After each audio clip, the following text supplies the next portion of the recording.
Mesdames, Messieurs, salut et bienvenue. Merci de nous recevoir chez vous. C'est votre émission Magazine Café Écologique, une émission qui traite des questions environnementales. Et aujourd'hui, nous allons recevoir John Lufu-Caribou. Il est de l'ONG Forêt. À la présentation, je suis Elias Loïvouika.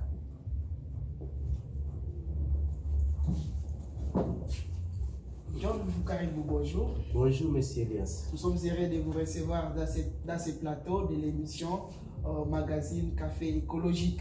Merci beaucoup. Merci pour l'invitation. Bon, il n'y a rien de spécial, sauf comme d'habitude, comme c'était prévu comme le plat, nous allons parler sur les traités sur les combustibles fossiles. Bien. Nous allons vous poser une question sur ce sujet. Et pourquoi les traités de non-prolifération des combustibles fossiles étaient tremblés pour la transition énergétique en Afrique? Merci beaucoup, monsieur le journaliste. En fait, comme tu dis que le traité de non-prolifération des combustibles fossiles devient maintenant un tremplin pour la transition énergétique en Afrique, et surtout partant du mot tremplin qui signifie un outil qui stimule ou qui dynamise un développement d'une entreprise, d'un pays comme des continents africains, comme nous sommes en train d'en parler. Pourquoi nous le disons? Un petit résumé que je vais parler, vous allez comprendre pourquoi nous pouvons dire que le traité sur les combustibles fossiles, de non-prolifération des combustibles fossiles, c'était vraiment un tremplin pour la transition énergétique en Afrique. Pourquoi? Quelles sont les raisons? Bon, je vais d'abord donner un résumé et les raisons vont suivre après. Par exemple, vous allez comprendre que les combustibles fossiles ne suffisent pas à alimenter les continents africains et l'électricité. Malgré des décennies d'extraction de charbon, de pétrole, de gaz, en Afrique, nous avons 600 millions d'Africains qui sont toujours dans le noir, qui sont privés de l'électricité. Le charbon, le pétrole, le gaz sont responsables à 86% d'émissions de CO2. Vous voyez? Et d'ailleurs, on a enregistré ce rapport dans la décennie passée qu'ils émettent, donc les fossiles émettent 86% de CO2. Voilà. Et vous allez comprendre que l'industrie africaine des combustibles fossiles est essentiellement au mains des entreprises étrangères. Alors, la majorité des combustibles est exportée vers les marchés étrangers, privant maintenant les Africains d'énergie. Vous comprenez? Et aussi, je l'appelle pillage, veuillez comprendre, ce pillage de ces combustibles n'est pas une fatalité. Pourquoi? Parce que l'Afrique en elle seule produit, mais ne consomme pas. Et à part les fossiles, ce n'est pas seulement les fossiles qui se trouvent en Afrique. L'Afrique recèle la plus grosse potentialité d'énergie renouvelable du globe. Parce que on a estimé, le rapport prouve que l'Afrique a 39% du total mondial des énergies renouvelables. Et pourtant, ces potentialités, ces potentiels demeurent à grande majorité, à grande partie, inexploité. Et là, c'est pour cela que ça devient un tremplin pour la transition énergétique, parce que la coopération internationale, par intermédiaire d'un traité de non-prolifération des combustibles fossiles, ceci va permettre maintenant de débloquer les financements, les technologies dont l'Afrique a besoin afin d'exploiter tout son potentiel en énergie propre. Ouais, est-ce que vous pouvez essayer d'expliquer les mots tremplin, parce que pendant ce moment, peut-être les internautes sont un peu confus. Oui, tremplin, c'est un mot français. En sens large, je dois parler à sens figuré. C'est quelque chose qui facilite, un outil qui peut faciliter à booster, à dynamiser ou à stimuler un développement d'une entreprise ou d'un pays, d'un continent. Voilà. Merci beaucoup. Très bien. Et maintenant, quand vous avez parlé pourquoi les traités peuvent devenir un tremplin pour la transition énergétique en Afrique. Oui, là je vais parler des énergies fossiles. Les énergies fossiles entravent le développement de l'Afrique. Comment? Oui. Comment ça? Je vais parler comment, je peux dire au moins, je peux donner 5 à 6 points comme ça qui vont prouver que vraiment les fossiles entravent le développement de l'Afrique. 1. Malgré les décennies qu'on a pour extraire des combustibles, nous enregistrons 600 millions d'Africains qui demeurent privés d'électricité. Je m'explique comment. Oui, l'Afrique subsaharienne, qui représente 75% de la population mondiale qui vit sans électricité, prouve que la quête d'un accès universel à l'électricité basé sur le développement des combustibles fossiles est une impasse. Vous comprenez? Alors, sur base de certains rapports, dont par exemple le Fossil et le Facility, souligne que, je cite, certains des plus gros pays producteurs historiques de combustibles fossiles en Afrique rencontrent toujours des soucis d'accès à l'énergie. Les plus gros producteurs ont des soucis en accès à l'énergie. Ce sont des producteurs, mais ils ont des défis sur les déficits sur l'accès à l'énergie. Par exemple, exemple typique et concret, nous prenons 85 millions de Nigériens n'ont pas accès au réseau électrique. Alors que le Nigeria est reconnu sur l'exploitation des fossiles. Au niveau du continent, vraiment, si nous pouvons citer des pays, le Nigeria n'en manque pas dans le premier, le deuxième, le troisième. Vous comprenez? Elle est top 5. Voilà. Et les 85 millions représentent déjà 43% des populations totales du Nigeria. Vous comprenez? Et en 2018 plutôt, il y a environ, nous sommes donc 6 ans, un rapport a dit que le Nigeria est devenu le pays comptant le plus grand nombre de personnes vivant dans la pauvreté extrême devant l'Inde. Donc même le Nigeria a surpassé l'Inde à ce qui concerne les personnes vivant dans la pauvreté extrême. Alors qu'il y a l'extraction des énergies fossiles. Et les fossiles peuvent entraver encore, je l'explique toujours, les combustibles fossiles ne sont pas à mesure d'alimenter en électricité les importantes populations rurales. Bon, nous sommes en train de parler bien sûr en Afrique. Ça parler le Congo, c'est le chaos. Parlons, donc, restons dans l'Afrique pour mieux donner ne fût-ce qu'une petite image du continent. Parce que quand nous arrivons au Congo, vous allez voir que là, c'est l'affaire. Oui. Alors, il y a un rapport qui a été publié par l'Agence internationale pour les énergies renouvelables, qui stipule que 80% des 524 millions, soulignez bien, 80% de 524 millions d'habitants des zones rurales de l'Afrique subsaharienne, bien sûr, n'ont pas accès à l'électricité. Donc, l'Afrique subsaharienne, qui compte 524 millions, donc 80% n'ont pas accès à l'énergie.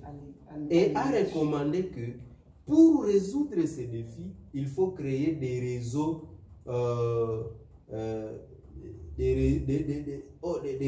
hors réseau. C'est-à-dire quoi? Donc, hors réseau suffit. Voilà. Alors, pour y arriver, avec les combustibles fossiles, avec les énergies fossiles, c'est difficile parce que les hors réseaux ou les mini réseaux coûtent trop cher.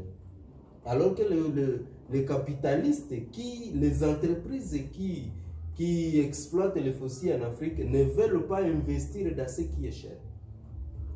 Vous comprenez?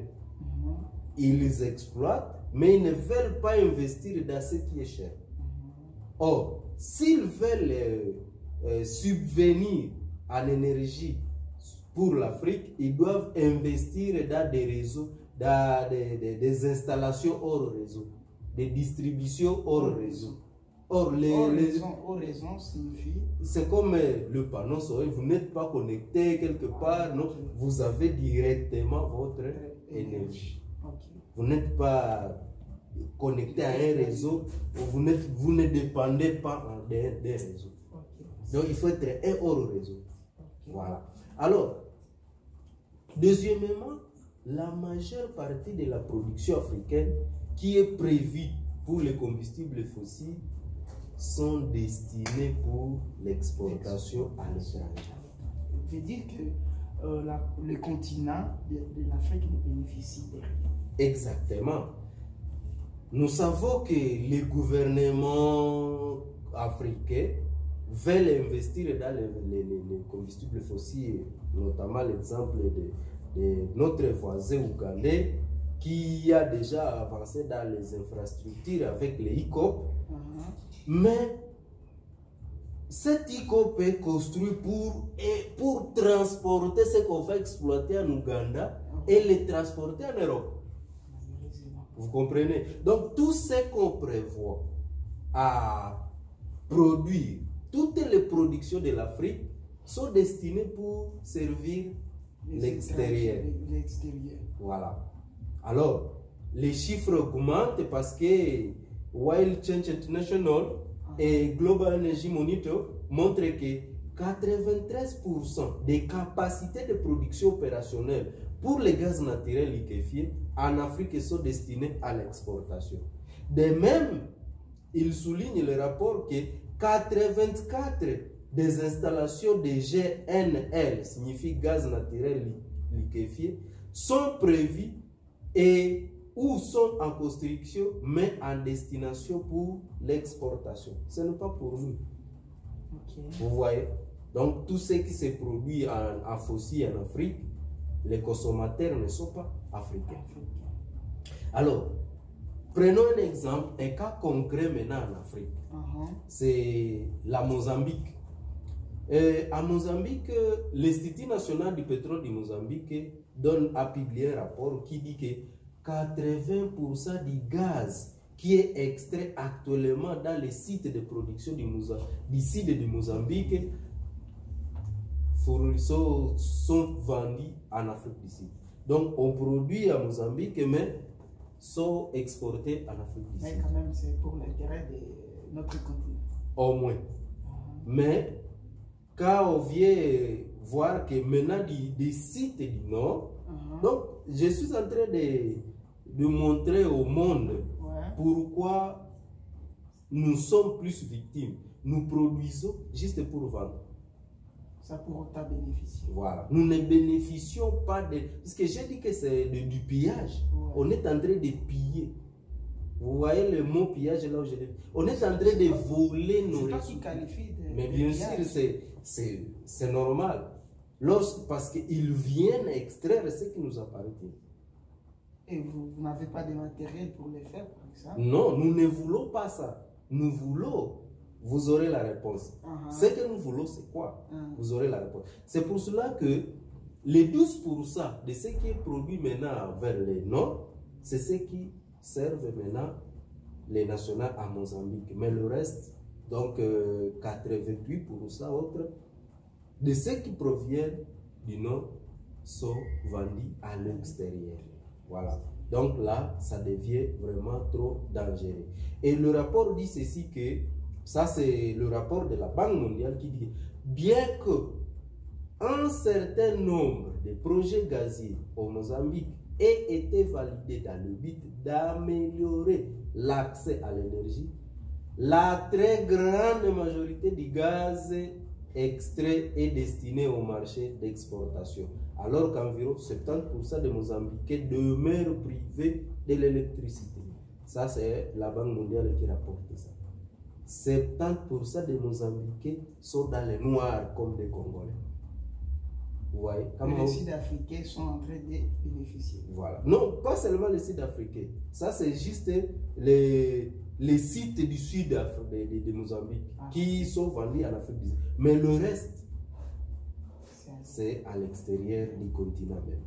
Alors, je veux aussi souligner pour la troisième fois que l'industrie africaine des combustibles fossiles est essentiellement aux mains des entreprises étrangères.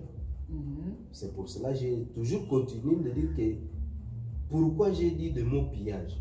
Parce que 60% du pétrole et du gaz qui est extrait en Afrique appartiennent à des entreprises dont aucune d'elles a un siège en Afrique. Bon, je cite seulement à titre d'exemple. Le BP, et l'entreprise Total, Shell, Eni, Exxon, à titre d'exemple, ont leur siège à l'extérieur. Donc les décisions se prennent à l'extérieur. Vous comprenez? Alors le combustible fossile aussi mène notre climat, le climat africain et les économies africaines tout droit à la perte. Les fossiles mènent notre climat à la perte et aussi les économies de l'Afrique à la perte. Comment ça s'explique clairement. Comme je l'ai dit, le charbon, le pétrole et le gaz qui constituent les fossiles sont responsables de 86% des émissions de CO2 dans les 10 ans passés. Alors, ils sont à l'origine d'une catastrophe climatique. Alors que l'Afrique, qui est plus touchée, est moins responsable. L'Afrique subit de la catastrophe climatique, les conséquences de cette catastrophe qui proviennent à 86% des fossiles. Oui. Par exemple, un rapport que j'ai exploité de la Banque africaine de développement stipule que l'Afrique perd chaque année entre 5 et 15% de croissance de ce pays. Et ceci par habitant en raison des impacts des changements climatiques. Et le rapport conclut que ces impacts vont peser sur les budgets nationaux et réduire les revenus ici de la fiscalité, aggravant ainsi le fardeau des dettes. Et ces dettes pèsent sur les pays africains. Vous comprenez maintenant? Voilà. Alors, la crise climatique, qui est alimentée par les fossiles et les énergies fossiles, touche les Africains de manière disproportionnée. Vous comprenez? Et c'est pour cela que le rapport de GIEC, donc le groupe des experts intergouvernementaux sur l'évolution du climat, a révélé que ce que je cite, que le taux de mortalité qui est en moyenne a été observé de sorte par des inondations, sécheresses, tempêtes et 15 fois plus élevé dans des pays hautement vulnérables. Et quand on dit hautement vulnérable, on parle de la Somalie, Mozambique et Nigeria. Vous comprenez? Et lorsqu'on dit par exemple faiblement vulnérable, là on parle maintenant de Suède, Canada, Royaume-Uni. Alors que ces trois pays sont parmi les responsables de la crise climatique. Mais ils deviennent faibles dans les impacts. Vous comprenez? Donc, les gens qui meurent par des inondations, des sécheresses, des tempêtes et autres, cette mortalité est observée en moyenne élevée. Et les pays qui sont fortement touchés, fortement vulnérables, sont des pays africains. Vous comprenez? Donc, notre climat est en baisse. Nous allons vers la perte du climat. Et aussi, le financement des combustibles fossiles, ça explique ou ça supplante le financement des énergies renouvelables. Comment? Là, je vais donner un chiffre.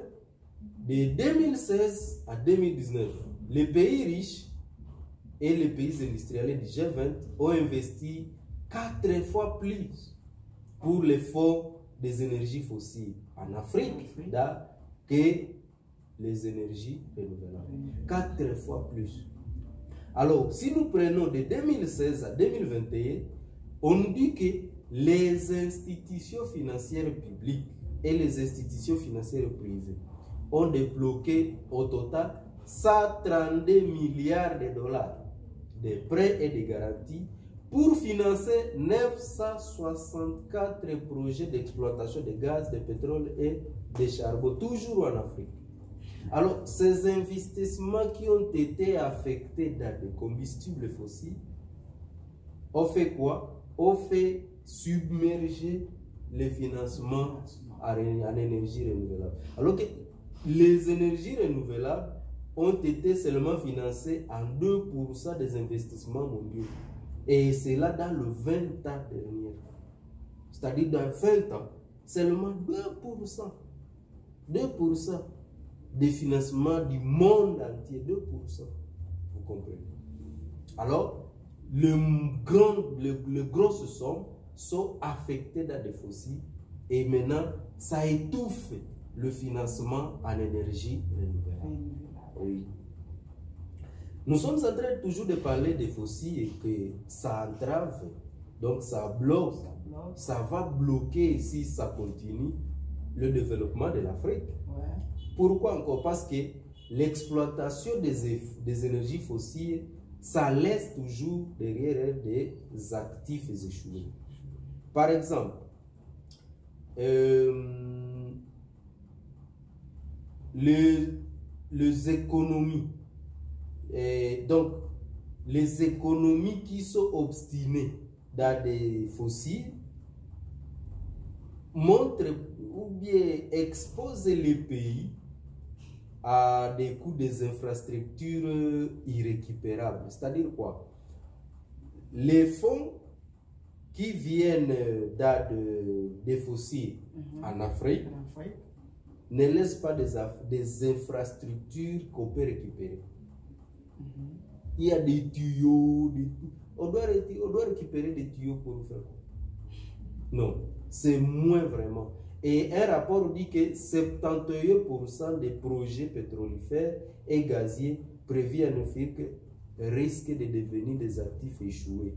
Et pour expliquer ça, puisque c'est un rapport de l'Agence internationale des énergies, qui dit que d'ailleurs, ceci devient un des clés mondiales de la demande en énergie fossile. Parce que, actant que l'Europe s'est fixé l'objectif législatif de porter à 45% leur consommation énergétique dans des renouvelables.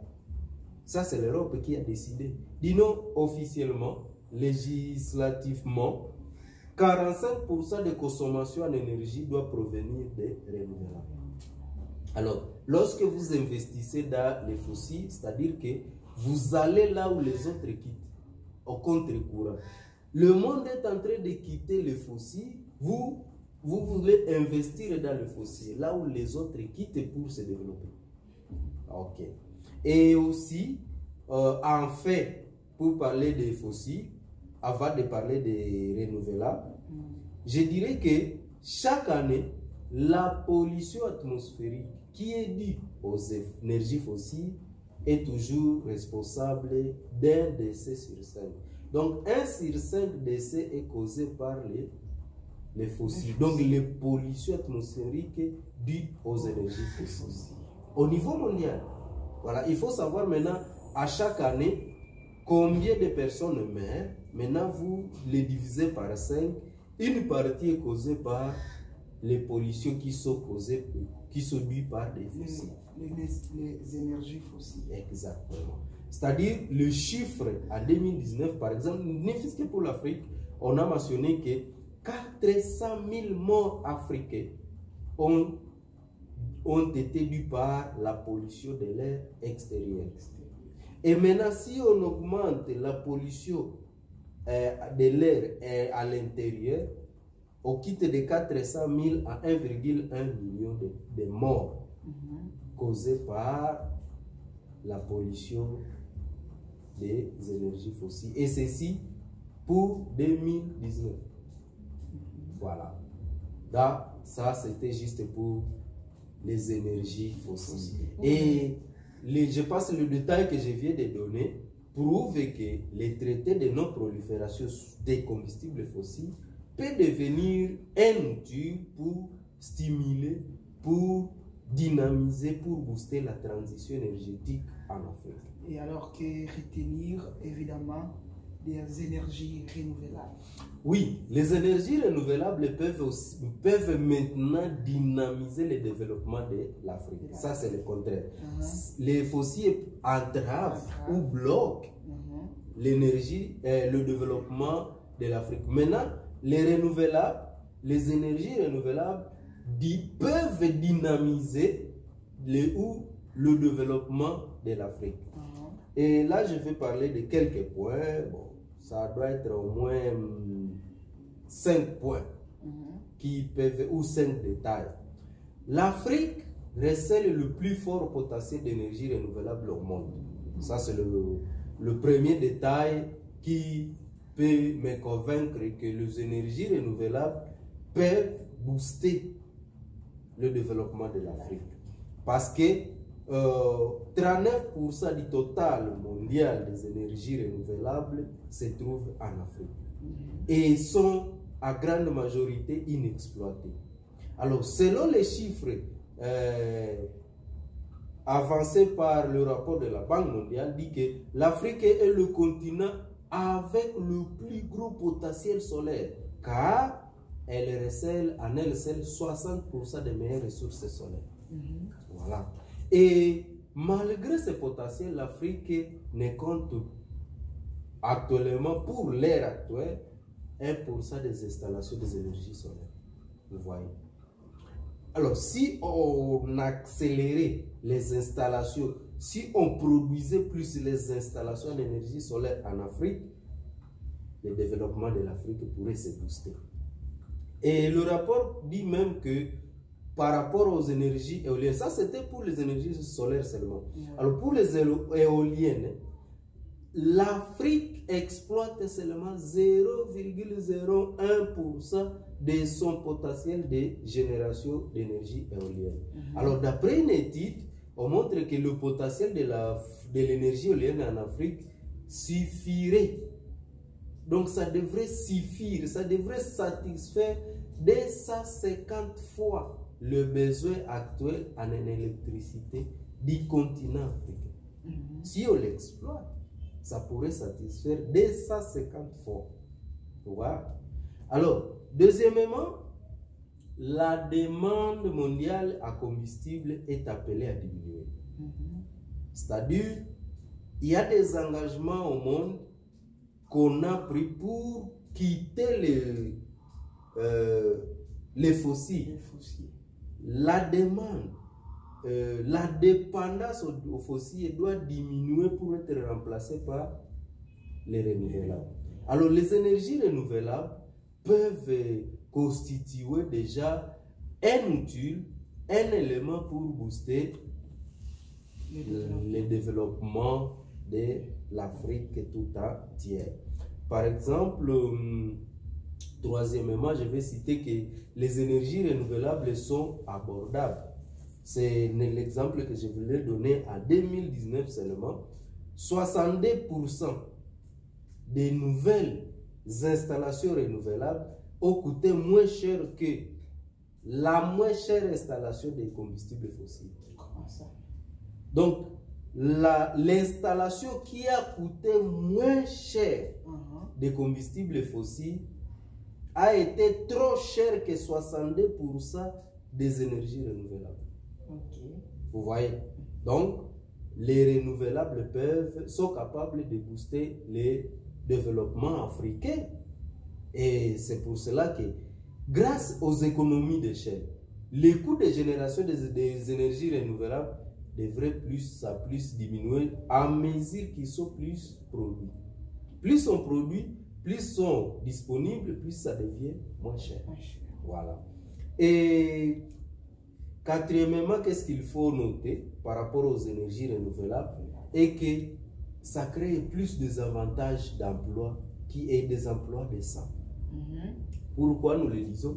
Parce que chaque dollar qui est investi dans les énergies renouvelables donne ou facilite 2 à 5 emplois. Ça crée des emplois. Et le rapport de l'Agence internationale des énergies a prouvé que si et seulement si on additionnait aux énergies renouvelables d'autres domaines comme le développement carbone, le mesure d'efficience énergétique, la massification des transports en commun et autres, on pourrait quitter maintenant de 5 à 25 fois plus d'emplois qui seront créés avec les renouvelables. C'est pour cela que l'industrie des fossiles est prise dans une spirale descendante. Parce que avec les engagements du monde aujourd'hui, on doit quitter les fossiles. Et on a prouvé que si on abandonne les fossiles, il y a 25% d'emplois qui vont se perdre d'ici 2050. Alors les 75% doivent se déverser où? Dans les énergies renouvelables. Alors, quand les renouvelables seront mis en place, seront mis en accent, comme je peux les souligner, il y aura plus d'emplois. Plus d'emplois. Et en fait, à ce qui concerne les renouvelables, ce qui est à retenir est que les énergies renouvelables ont des retombées positives. À ce qui concerne la chaîne, c'est le pays, c'est l'économie et les communautés ainsi que si les écosystèmes en Afrique. Ça s'explique clairement que le déploiement rapide des énergies renouvelables en Afrique, ça doit stimuler les économies de l'Afrique. Ça doit stimuler ou entraîner la création d'emplois inclusifs. Ça doit donner l'accès à l'énergie. Ça doit libérer des fonds publics et ces fonds vont permettre de financer des biens publics. Et aussi, ça va aussi améliorer la santé et le bien-être des communautés. Que ce soit des communautés humaines ou non humaines, les énergies renouvelables vont les faciliter. Alors, il est maintenant à noter que les traités pour engager une transition énergétique vers les énergies renouvelables semblent être évidents. Voilà. Pourquoi nous disons que c'est évident? Parce que l'Afrique s'accroche de plus en plus sur une économie fossile. Et ça s'accroche, mais nous notons 600 millions d'habitants. 600 millions des Africains qui sont dans le noir, qui n'ont pas accès à l'électricité. Alors, la coopération internationale devient primordiale. Et ceci pour accompagner la transition énergétique en Afrique. Et cette transition doit être systématique et juste vers les énergies renouvelables. Et ça s'explique clairement parce que selon les engagements pris, par exemple, nous pouvons parler de l'accord de Paris. L'accord de Paris met l'accent sur la réduction des émissions.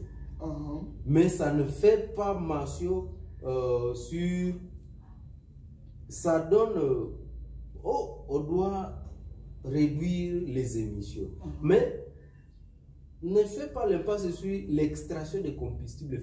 Alors, ça donne un angle mort par rapport aux politiques et sur le pays. Un angle mort? Oui.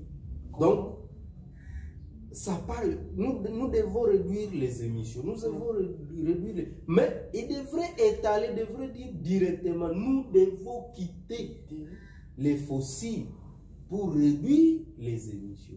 Parce que dans l'introduction et par rapport, quand j'ai parlé de combustibles, elles occupent 86% des émissions de CO2. à vous accroire, évidemment, comme vous êtes des facteurs des droits environnementaux, vous soutenez beaucoup les énergies renouvelables que les énergies fossiles. Exactement. Parce que l'appel est qu'on doit quitter progressivement les fossiles pour aller trop vite vers les renouvelables. Ce qui va nous permettre de quitter les fossiles, c'est l'engagement rapide dans les renouvelables. Les énergies renouvelables propres doivent maintenant renverser les fossiles. On doit quitter les fossiles pour les renouveler. Voilà. Et c'est pour cela que quand je parle du traité de non-prolifération, traité sur les combustibles fossiles, ce traité se repose sur 3 piliers. Oui. Et comment? Transition juste et mondiale, c'est-à-dire soutenir et financer une transition mondiale vers les énergies renouvelables. Et les transferts de technologies, la diversification économique et les voies de développement alternatives. Ça, c'est le premier pilier. Le second pilier, c'est la non-prolifération. Que ce traité doit se baser sur la non-prolifération. La non-prolifération signifie cesser d'aggraver la crise climatique en mettant fin au développement de la production et aussi en mettant fin au développement des infrastructures de charbon, de gaz et de pétrole. Pour un exemple concret, c'est comme l'Ouganda. L'Ouganda ne devrait pas investir dans les fossiles, mais plutôt investir dans les renouvelables. Et la RDC ne devrait pas penser à procéder dans l'extraction du pétrole et du gaz, mais plutôt chercher maintenant les financements dans les renouvelables. Comme il y a vente à jachère de blocs pétroliers et blocs gaziers. On ne devrait pas faire ça. Le gouvernement congolais devrait que de vendre, mais chercher des investissements dans les énergies renouvelables, solaires, éoliennes et autres, que je ne peux pas citer ici. Et le troisième pilier, c'est quoi? C'est l'abandon progressif et un abandon juste. C'est-à-dire, à conclure qu'on doit abandonner progressivement les moyens de production de combustibles fossiles qui sont actuels. Non, nous avons à Mwanda déjà une installation d'exploitation du pétrole. Ça va, mais il faut avoir maintenant une politique de quitter cette exploitation pétrolière et pour aller vers les renouvelables. Donc, on doit limiter les réchauffements, la contribution au réchauffement climatique et qui, selon l'accord de Paris, on doit quitter là où nous sommes pour stabiliser vers 1,5 degrés Celsius. Et il faut commencer par les pays riches qui devront agir le plus vite possible. Merci. Et là, ça sera maintenant juste. Merci. Voilà. Et pour continuer? Oui, pour continuer, je voulais dire que la proposition de traité de non-prolifération des combustibles fossiles actuellement est soutenue. Ce n'est pas que c'est l'affaire de John, non. Parce qu'il y a déjà plus de 13 pays qui se sont déjà engagés au monde entier. Il y a plus de 2150 organisations de la société civile, y compris Forêt, qui soutiennent déjà le traité de non-prolifération des combustibles fossiles. À part ça, il y a plus de 3300 scientifiques et chercheurs qui soutiennent les traités de non-prolifération des combustibles fossiles. Il y a aussi plus de 720 parlementaires élus au niveau national. Même ici en RDC, il y a même des élus qui se sont engagés pour soutenir ça. Il y a plus de 101 lauréats des prix Nobel qui soutiennent les traités de non-prolifération, c'est-à-dire les traités sur les combustibles fossiles. Et il y a aussi des villes, il y a aussi des jeunes leaders militants, notamment dont je suis là, je suis en train d'en parler. Et il y a aussi plus des institutions et aussi des leaders religieux. Il y a aussi des institutions professionnelles. Ici, par exemple, il y a plus de 2800 qui... Non, au monde. Et ici, on fait citer quoi? Donc là, je vais révéler à ceux qui nous suivent que l'Organisation mondiale de la santé, OMS, soutient le traité sur les combustibles fossiles. Le Parlement européen. Alors, à titre de conclusion, c'est un appel directement. Il est maintenant temps que notre gouvernement congolais, nos gouvernements africains doivent soutenir les traités sur les combustibles fossiles. Et en fait, que ceci soit mis en place et signé par les gouvernements mondiaux afin de quitter d'une manière juste et progressive les fossiles et aller rapidement, donc accélérer l'accès aux énergies renouvelables. Je vous remercie. Merci beaucoup, merci d'être branché et connecté sur notre chaîne YouTube. Et je vous signale que nous sommes pratiquement à la fin de cette émission. Ne manquez pas à vous abonner et surtout à activer votre cloche de notification pour ne pas manquer à nos prochains rendez-vous plein de succès. J'ai été Elias Loaïvoueka à sa présentation. John Lufukaribou était là dans ce plateau comme invité et que ce ne soit pas la dernière fois de participer dans cette émission Magazine Café Écologique. Merci beaucoup. À ce qui concerne les sujets sur l'environnement, comment nous pouvons défendre l'environnement, je suis toujours disponible. Merci beaucoup. Au revoir.